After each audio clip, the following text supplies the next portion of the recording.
कैसे हैं आप सभी। आशा करता हूँ सभी कुशल होंगे। सबसे पहले आप सभी का स्वागत करता हूँ मेरे यूट्यूब चैनल पर। अगर दोस्तों अभी तक आपने मेरे चैनल को सब्सक्राइब नहीं किया है तो कृपया करके चैनल को सब्सक्राइब कर दीजिए, बेल आइकन को प्रेस कीजिए ताकि आप तक हमारी नई अपडेट मिलती रहे। वीडियो को अंत तक जरूर देखना दोस्तों, क्योंकि आज का वीडियो बहुत ही ज़्यादा महत्वपूर्ण होने वाला है। हमारी परीक्षाओं के मद्देनजर रखते हुए मैंने ये वीडियो बनाया है। और इससे पहले जो मैंने आपको वीडियो आपके बीच साझा की थी उसमें मैंने भारत विभाजन को लेकर कारण बताए थे कि किस तरह से भारत का विभाजन हुआ, माउंटबेटन योजना ने किस प्रकार से भारत का विभाजन करवाया था और कब हुआ था। लेकिन भारत विभाजन के पक्ष और विपक्ष में जो हमारे राजनेता थे उनके क्या क्या विचार थे, क्या सभी भारत विभाजन के पक्ष में थे या नहीं थे, भारत विभाजन को लेकर किसने क्या विचार बताए, यह बहुत ही महत्वपूर्ण है दोस्तों। क्योंकि किसी भी प्रतियोगिता परीक्षा में यह पूछा जा सकता है। कोई भी आप प्रतियोगी परीक्षा देते हैं तो यह प्रश्न पूछा जा सकता है कि महात्मा गांधी ने भारत विभाजन पर क्या बात रखी थी, सरदार पटेल क्या बात रखी थी, डॉक्टर भीमराव अम्बेडकर ने क्या बात रखी थी। तो दोस्तों आज का ये महत्वपूर्ण जो आपका लेक्चर है, ये वीडियो पूरा देखना, अंत तक देखना और अपनी पेन और नोटबुक साथ लेकर इसको अपने नोटबुक में लिख भी दीजिए ताकि हमेशा आपके माइंड में आपके माइंड में रहे और कभी स्किप ना हो। ठीक है, तो शुरू करते हैं। सबसे पहले मैंने आज का जो विषय लाया है भारत विभाजन के प्रमुख राजनेताओं के मत अथवा विचार कि भारत विभाजन में जो हमारे नेता थे उनके क्या क्या मत थे, क्या सभी सहमत थे, कोई नहीं था, किस तरह से था, क्या क्या विचार किसी ने रखे थे। तो दोस्तों सबसे पहले हम बात करेंगे महात्मा गांधी जी की। और दोस्तों मैंने लॉर्ड माउंटबेटन योजना जब मैं आपको करवा रहा था तभी मैंने बता दिया था कि महात्मा गांधी जो थे वो भारत विभाजन के एकदम क्या है कट्टर विरोधी थे। वो क्या चाहते थे कि हिंदू और मुसलमान क्या है एक ही देश में रहे, मिलकर कार्य करे, किसी भी हालात में जो धर्म के आधार पर विशेष करके वो भारत का विभाजन नहीं होना चाहिए, है ना। और उन्होंने बहुत ज्यादा कोशिश की थी भारत का विभाजन ना हो, लेकिन सफलता नहीं मिली। तो उन्होंने जो बात रखी थी दोस्तों, सबसे पहले उन्होंने बोला था हिंदू और मुसलमान दोनों भाई भाई हैं। क्या बोला था कि हिंदू और मुसलमान दोनों भाई भाई है और वह साथ मिलकर रह सकते हैं। देखो महात्मा गांधी ने कितनी अच्छी बात बोली थी कि इसी तरह से अगर विभाजन को रोका जाए तो कैसे रोका जाए कि हिंदू और मुसलमान दोनों भाई भाई है, ठीक है, इनके बीच मतभेद होते हैं लेकिन इनको यह जो दोनों मिलकर कार्य कर सकते हैं ना, वो अकेले अकेले नहीं कर सकते। तो उनको क्या है दोनों को मिलकर रहना चाहिए अथवा भारत का विभाजन नहीं होना चाहिए। ये किसने बोला था? महात्मा गांधी ने बोला था। बहुत मोस्ट इंपोर्टेंट डेफिनेशन है दोस्तों, पूछ सकते हैं। दूसरा बोला था कि जब स्थिति और ज्यादा बिगड़ गई थी, जब स्थिति और ज्यादा बिगड़ रही थी कि अब तो जो हमारे देश के कुछ राजनेता है वो भी भारत के विभाजन में संतुष्टि दिखाने लगे कि भारत का विभाजन हो जाना चाहिए। तब महात्मा गांधी ने अंत में क्या कहा कि भारत का विभाजन अगर होगा तो मेरी लाश पर से होगा। क्या कहा था कि भारत का विभाजन मेरी लाश पर होगा। कि किसी तरह अगर भारत का विभाजन रोका जाता तो महात्मा गांधी ने ये बात भी बता दी कि भारत का विभाजन कैसे होगा, मेरी लाश पर होगा। लेकिन इसमें भी असफल रहे, भारत का विभाजन होकर रह गया। और उसने फिर से एक डेफिनेशन दी, फिर से एक परिभाषा दी, फिर से एक बात उन्होंने कही थी, फिर से एक विचार उन्होंने कहा था कि धर्म के आधार पर राष्ट्र का विभाजन अनैतिक और अस्वीकार्य है ना। कि अगर हम लोग धर्म के आधार पर हिंदू और मुस्लिम जो दो धर्म है, अगर हम इनके आधार पर भारत का विभाजन कर रहे हैं तो यह बिल्कुल अनैतिक कार्य है, इसमें नैतिकता बिल्कुल भी नहीं है और यह हमेशा अस्वीकार्य कार्य है। क्यों? क्योंकि हिंदू मुस्लिम सिख ईसाई एक भारत की संतान है, ठीक है। हिंदू मुस्लिम सिख ईसाई जो चारों धर्म है, चारों रिलीजन्स है, यह क्या है एक ही भारत की संतान है, मतलब कि भारत माता की संतान है और इन सभी को क्या है मिलकर रहना चाहिए, ठीक है। ये किसने बोला? महात्मा गांधी ने बोला। फिर उन्होंने क्या बोला?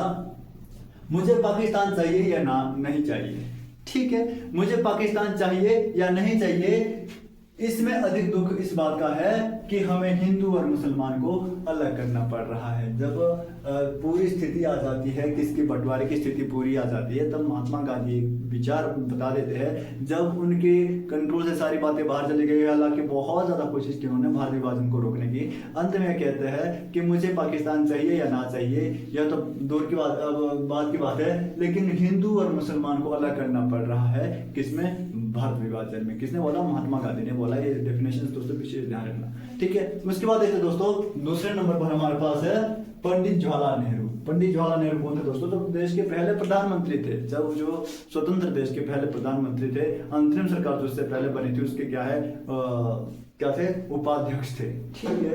अब पंडित जवाहरलाल नेहरू भी क्या है, महात्मा गांधी की तरह जो बंटवारे के पक्ष में वो नहीं थे, वो भी नहीं चाहते थे कि भारत का बंटवारा हो या भारत दो खंडों में विभाजित हो जाए, है ना। उन्होंने भी काफी हद तक कोशिश की कि क्या है, भारत में हिंदू मुसलमान सभी को क्या है, मिलकर रहना चाहिए। लेकिन जो स्थिति है इस प्रकार से पैदा हो गई, इस प्रकार से परिस्थितियां बिगड़ गई कि उनको बाद में क्या है, बंटवारे के पक्ष में जाना पड़ा। कैसे जाते थे? देखो सबसे पहले क्या है, शुरू में विरोधी थे किसके?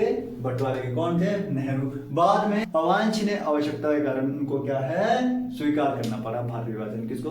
नेहरू जी को। कैसे अवांछनीय आवश्यकता क्या है कि ना चाहकर भी क्या है, उनको विभाजन को स्वीकार करना पड़ता है कि चलो विभाजन में होकर ही रहेगा और शायद देश के हित के लिए विभाजन जरूरी भी है।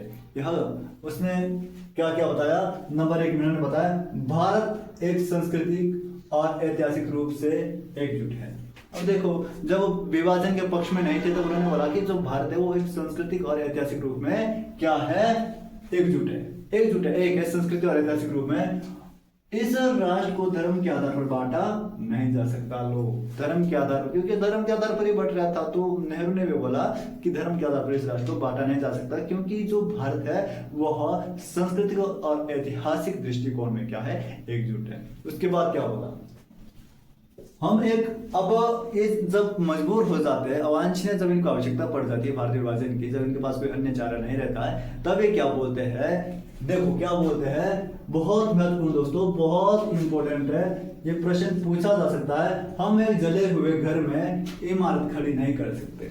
हम एक जले हुए घर में इमारत खड़ी नहीं कर सकते। अर्थात जब देश की हालात जर्जर हो चुकी है तब हम क्या है, उसी घर में कैसे रह सकते हैं? जब घर की हालात जर्जर हो चुकी है तो उसके ऊपर हम दूसरी इमारत कैसे खड़ी कर सकते हैं? जब इनका तात्पर्य है कि जब देश के अंदर इतनी ज्यादा रोष फैला हुआ है, हिंदू मुसलमानों की इतने ज्यादा आपस में कड़वाहट पैदा हो चुकी है,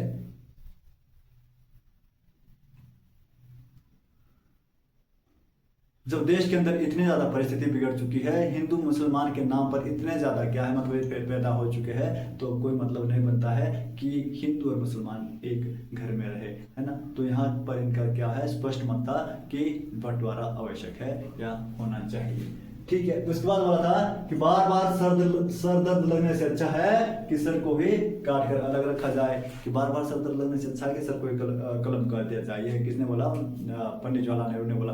कब बोला दोस्तों? जब अंतरिम सरकार हमारी बनी थी। अंतरिम सरकार का जब कार्य शुरू होने लगा था, बैठकें शुरू होने लगी थी, तो उसके अंदर मुस्लिम लीग के 5 सदस्य थे। मैंने करवाया था, है ना, जब कैबिनेट मिशन में आपसे करवा रहा था, अंतरिम सरकार का गठन मैंने करवाया था। तो जब वो 5 सदस्य बार बार क्या उसके अंदर विरोध कर रहे थे, ठीक है, और बार बार विरोध करने पर क्या है, पटेल ने भी क्या हाँ कर दी कि अब भारत का विभाजन होना चाहिए। उस पर नेहरू को भी लग गया कि नहीं, कहीं ना कहीं यह हमारे को क्या है, बार बार परेशान करते रहेंगे, देश में बार बार समस्या खड़ी करते रहेंगे। तो उन्होंने कहा कि बार बार अगर सर दर्द लग रहा है तो सर को ही कलम कर देना चाहिए, ठीक है। और उन्होंने भी कहा कि बार बार सर दर्द लगने से अच्छा है कि सर को ही काट कर अलग रखा जाए। अर्थात जो पाकिस्तान हमारा बार बार विरोध कर रहा है, इनको अलग ही राष्ट्र दिया जाए, जो इनकी मांग है, ठीक है। तो इतने पक्ष में चले गए थे पंडित जवाहरलाल नेहरू। अंत में उन्होंने क्या बोला कि मैं यह नहीं कहूंगा। देखो अब इसके बाद ये बोल रहे कि मैं ये नहीं कहूंगा मैं पाकिस्तान निर्माण से प्रसन्न हूँ। जब उन्होंने ये बोला कि पाकिस्तान का निर्माण होना चाहिए, ये बोल रहे हैं कि मैं ये नहीं कहूंगा कि मैं पाकिस्तान निर्माण से प्रसन्न हूँ, मुझे अत्यंत दुख है, मुझे पीड़ा है कि मेरे भारत या मेरे देश का विभाजन हो रहा है, एक पाकिस्तान बन रहा है ना। तो ये बहुत इंपॉर्टेंट डेफिनेशन दोस्तों, इस पर आप गौर कीजिए और ध्यान रखिए। उसके बाद बात करते हैं सरदार पटेल की। सरदार पटेल क्या थे कि यह विभाजन के पक्ष में कोई नहीं था, लेकिन इन्होंने क्या किया कि विभाजन को वास्तविकता मानकर स्वीकार कर दिया। किसने?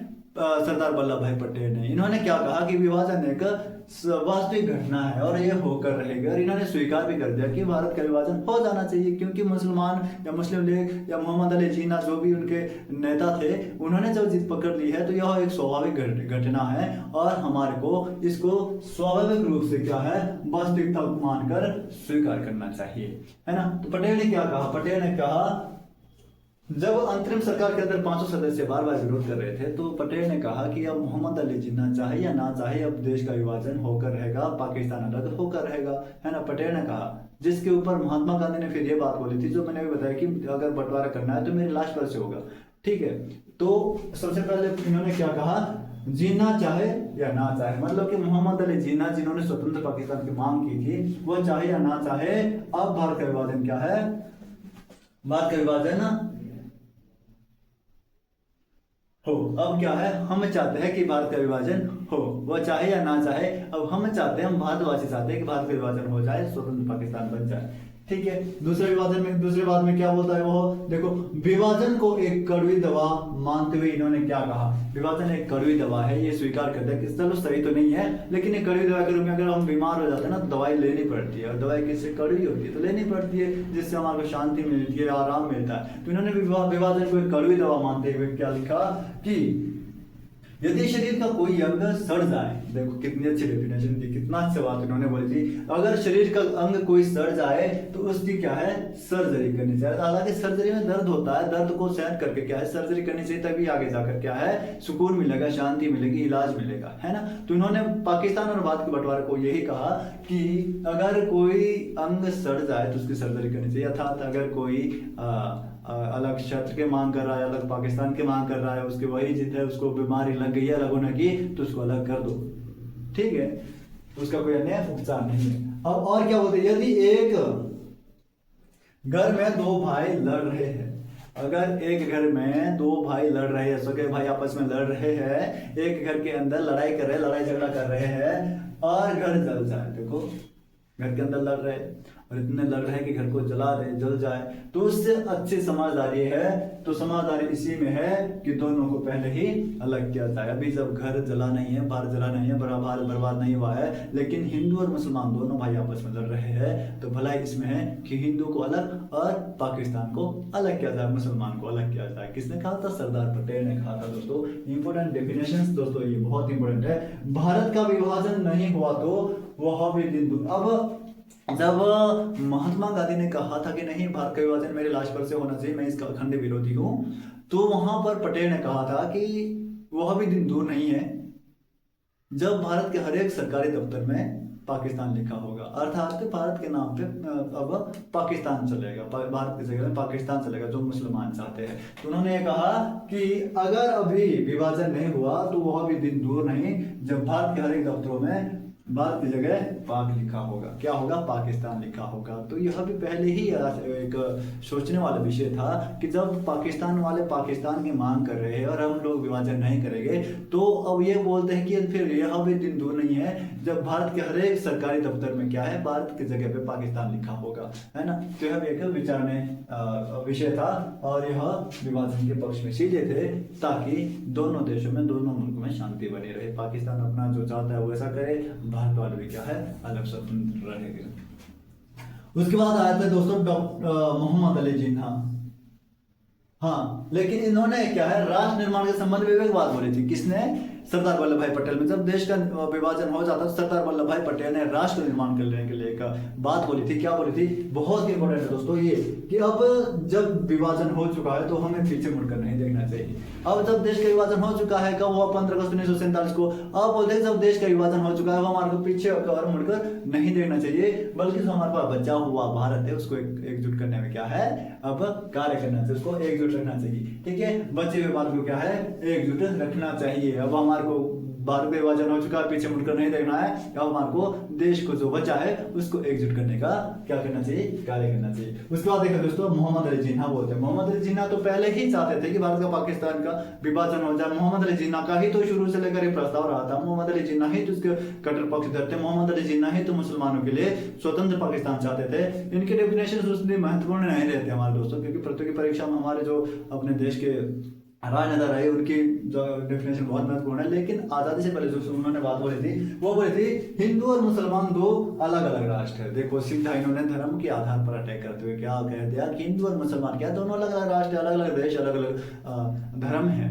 ठीक है। और उन्होंने क्या बोला कि मुसलमानों का हित स्वतंत्र पाकिस्तान में ही हो सकता है। अगर मुसलमानों के हित की अगर बात है तो भारत के अंदर कभी नहीं हो सकती, इसलिए बंटवारा होना चाहिए, क्योंकि मुसलमानों के हित की बात हो सिर्फ और सिर्फ स्वतंत्र पाकिस्तान के अंदर हो सकती है। मुसलमानों के अधिकार सिर्फ और सिर्फ स्वतंत्र पाकिस्तान में मिल सकते हैं, भारत के अंदर नहीं मिल सकते। यह किसने कहा था? मोहम्मद अली जिन्ना ने, जिन्होंने मुस्लिम लीग की स्थापना की थी 1906 में। और इन्होंने क्या किया?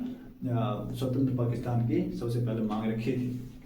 उसके बाद हम देखते हैं डॉक्टर भीमराव अम्बेडकर ने क्या कहा। डॉक्टर भीमराव अम्बेडकर दोस्तों महत्वपूर्ण है। डॉक्टर भीमराव अम्बेडकर, जिन्हें संविधान का निर्माता कहा जाता है, भारतीय संविधान का निर्माता कहा जाता है, उन्होंने भी विचार रखे थे विभाजन को लेकर। तो उन्होंने कहा कि जब मुस्लिम लीग और कांग्रेस के बीच कोई सामंजस्य नहीं है तो अलग होना बेहतर है, क्योंकि हमारे जो हिंदू का मुख्य प्रतिनिधित्व कर रहा था वो कर रहा था भारतीय राष्ट्रीय कांग्रेस। या भारत का प्रतिनिधित्व कौन कर रहा था उस समय? भारतीय राष्ट्रीय कांग्रेस कर रही थी। और अम्बेडकर ने भारतीय राष्ट्रीय कांग्रेस और मुस्लिम लीग के सामंजस्य को देखते हुए कहा कि अगर हिंदू और अर्थात भारतीय राष्ट्रीय कांग्रेस मुसलमान अर्थात मुस्लिम लीग के बीच सामंजस्य नहीं बैठ रहा है, तालमेल नहीं बैठ रहा है, इनके बीच कोई सामंजस्य नहीं है, तो अलग होना ही बेहतर है, अर्थात देश का विभाजन होना ही सही है। ये किसने कहा था? डॉक्टर भीमराव अम्बेडकर ने कहा था। उन्होंने फिर कहा कि भारत विभाजन भले ही दुख का विषय है ना, या विभाजन भले ही दुख की बात है यह,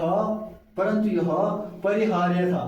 परिहार्य था मतलब कि यह स्वाभाविक था, यह होना ही होना था कि अगर दो समुदाय साथ नहीं रह सकते तो अलग होना ही बेहतर था। यह परिहार्य था कि यह स्वाभाविक था, अगर दो समुदाय या दो धर्म या दो भाई एक साथ नहीं रह सकते तो उनको अलग करना ही बेहतर था। बेहतर भलाई इसी में थी कि दोनों को अलग रखा जाए। यह भी किसने कहा? डॉक्टर भीमराव अम्बेडकर ने कहा। आप देखते दोस्तों, विभाजन तो हो गया, विभाजन हो गया, देश का बंटवारा हो गया।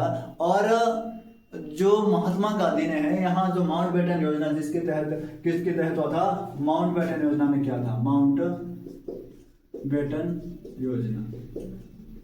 योजना जो 1947 को आई थी, 3 जून 1947 को आई थी दोस्तों, जिसने भारत का बंटवारा किया। भारत का बंटवारे में जो महात्मा गांधी ने सबसे ज्यादा विरोध माउंटबेटन योजना का किया, क्योंकि इसका काम क्या था? भारत का विभाजन करना था। तो महात्मा गांधी सबसे ज्यादा प्रश्न उठता कि सबसे ज्यादा माउंटबेटन योजना का विरोध किसने किया था? तो महात्मा गांधी या गांधीवादी अन्य विचारकों ने किया था। ठीक है। अब जब स्वतंत्र हो जाता है देश, भारत और पाकिस्तान दो हिस्सों में बढ़ जाता है, बंटवारा हो जाता है, तब एक हमारे बीच मौलाना आजाद जी आ जाते हैं, जो भारतीय राष्ट्रीय कांग्रेस के एक प्रमुख नेता होते। कौन होते? मौलाना आजाद। कौन होते हैं? मौलाना आजाद होते हैं। मौलाना आजाद जी क्या बोलते हैं कि अगर मुसलमानों के लिए स्वतंत्र पाकिस्तान हो सकता है, मौलाना आजाद जी बोलते हैं अगर मुसलमानों के लिए अलग पाकिस्तान हो सकता है तो, अब ये कौन थे? पठान थे। मौलाना आजाद क्या थे? पठान थे। तो पठानों के लिए क्या है? तख्तानिस्तान होना चाहिए। पठानों के लिए क्या होना चाहिए? तख्तानिस्तान होना चाहिए। और इन्होंने तुरंत ही क्या कर दिया? तख्तानिस्तान की डिमांड उठा दी, तख्तानिस्तान को अलग करने की मांग उठा दी कि पठानों के लिए क्या है? अलग तख्तानिस्तान दे दो। जैसे मुसलमानों के लिए अलग पाकिस्तान दे, वैसे ही पठानों के लिए क्या? अलग तख्तानिस्तान दे दो। लेकिन भारतीय राष्ट्रीय कांग्रेस की उसकी बातों को क्या है? इग्नोर कर दिया। उन्होंने किसी भी तख्तानिस्तान की चर्चा नहीं की और इग्नोर कर दिया, क्योंकि भारतीय नहीं चाहते थे कि अब दोबारा फिर से बंटवारा हो, कोई अन्य देश बने। तो यहाँ पर क्या होता है? जब इसकी बात किसी भी कांग्रेस नेता ने नहीं सुनी, तो यहाँ पर मौलाना आजाद जी बोलते कि भारतीय राष्ट्रीय कांग्रेस ने मेरे सभी आंदोलनों को भेड़ियों के आगे रख दिया। अर्थात मैंने भारतीय राष्ट्रीय कांग्रेस में इतना कार्य किया, लेकिन मेरे महत्व को किसी ने नहीं समझा, और मेरे जो आंदोलनों को है, उन आंदोलनों का परिणाम ये निकला कि मेरे सभी आंदोलनों को उन्होंने क्या कर दिया? भेड़िए के आगे रख दिया। ये किसने बोला? मौलाना आजाद ने बोला। तो दोस्तों, मुझे उम्मीद है, मुझे आशा है कि आपको यह वीडियो अच्छा लगा होगा। आपने शुरू से अंत तक अगर देखा है, अच्छा लगा, समझ आया। ये जो महत्वपूर्ण परिभाषाएं हैं यहाँ पर प्रतियोगी परीक्षाओं के लिए महत्वपूर्ण है, इनको ध्यान रखना। अपने कॉपी पेन लेकर आपने, मुझे पता है कि आपने लिखा होगा। और अगर आपको वीडियो अच्छा लगा तो लाइक करना, चैनल को सब्सक्राइब करना और अपने दोस्तों के साथ शेयर करना। आपका धन्यवाद।